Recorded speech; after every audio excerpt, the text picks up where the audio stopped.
Hi, this is Jaime DiDomenico, founder, former owner of Cool Today in Sarasota, now with the Wrench Group. I want to talk about our relationship with Ed and the Seal, which goes back to 2010.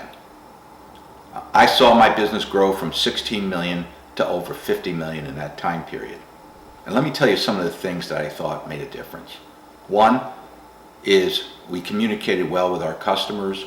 This was the first step, sending the Seal mail. Second, when the customers got the bio, the customers really felt like they knew the service technician, really helped with the service call.